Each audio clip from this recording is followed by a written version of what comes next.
Il était une fois dans la ville de Périgueux un monsieur très curieux qui s'appelait Monsieur Monocle. Il voulait savoir à quoi ressemblaient ses ancêtres gaulois qui vivaient là il y a très longtemps et que l'on appelait les pétrochores. Il avait entendu dire qu'ils étaient installés sur les collines qui surplombent la ville d'aujourd'hui.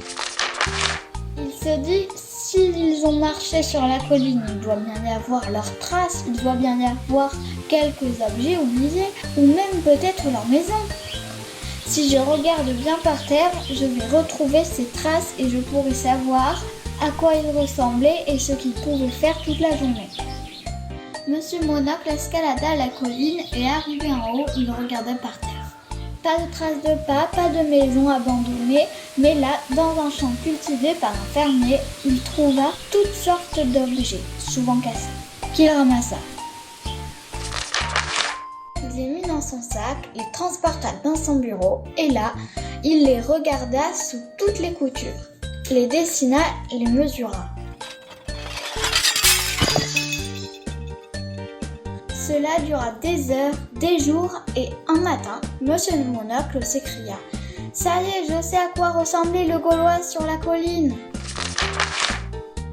Il invita alors toute la ville à venir voir le dessin du Gaulois qu'il avait fait à partir de ses découvertes. Le jour de la conférence, il expliqua « J'ai trouvé une bouteille, ce qui veut dire que notre Gaulois buvait dans des bouteilles en verre. » La pointe de flèche en pierre taillée indique qu'il était un grand chasseur. Il devait donc s'habiller de peau de bête. Il savait faire de la poterie, mais il était très colérique car toute sa vaisselle était cassée. Dans le public, Monsieur Loup était sceptique. Il se grattait la tête en se disant « C'est bizarre, ce Gaulois m'a l'air étrange, on dirait un homme préhistorique et pourquoi pas un dinosaure tant qu'on y est. Et si Monsieur Monocle s'était trompé ?» Il grimpa à son tour sur la colline, regarda par terre, trouva d'autres objets quand soudain, dans le champ, il vit le fermier qui jetait ses bouteilles en verre après les avoir bues. « Vous faites ça depuis longtemps ?» demanda-t-il. « Oh bah oui, depuis que j'habite ici. »« Bon sang, mais c'est bien sûr !» s'écrie Monsieur Loup. Monsieur Monocle a tout mélangé. Il rentra chez lui et dans son bureau, il tria tous les objets ramassés. Il les observa sous toutes les coutures, les dessina, les mesura. Cela dura des heures, des jours, et un matin, Monsieur Loup s'écria « Ça y est, je sais à quoi ressemblait le Gaulois sur la colline !» Il invita toute la ville à venir voir le dessin du Gaulois qu'il avait fait à partir de ses découvertes.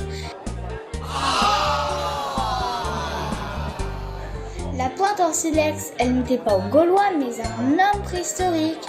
Le Gaulois ne portait pas de peau de bête, mais regardez, il y avait une épée. C'était donc un guerrier farouche. Il dévorait des sangliers. J'ai trouvé les restes de ses repas et il ne buvait pas dans des bouteilles en verre. Elles étaient aux fermiers. Il buvait dans des pots en terre, pas très beaux.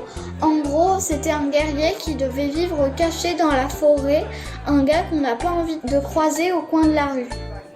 Dans l'assistance venue écouter Monsieur Loup se trouvait un tout petit bonhomme, Monsieur Microscope.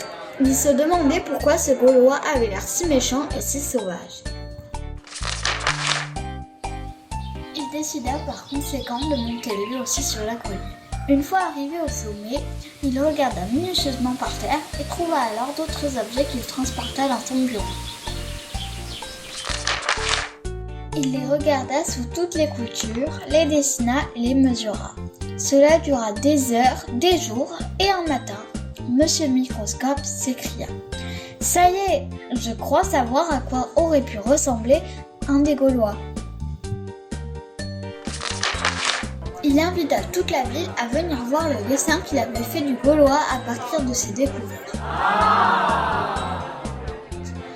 J'ai trouvé une pièce de monnaie et de la vaisselle qui vient d'Italie. C'est donc qu'il faisait du commerce avec des pays lointains. Il aimait les belles choses et il savait fabriquer de beaux objets. J'ai trouvé une belle bouche qu'il utilisait pour servir le vin. Il le buvait dans de la belle vaisselle de manière très distinguée. Mais comme aujourd'hui, ajouta-t-il, il devait y avoir aussi des guerriers, des pas sympas, des très gentils, des grossiers, des très polis, des garçons, des filles, des artisans, des fermiers, bref, toute une société et toute une ville, un peu comme aujourd'hui. Mais au final, je me demande bien qui a raison. Monsieur Monocle, Monsieur Loupe ou Monsieur Microscope? Et toi, le sais-tu ?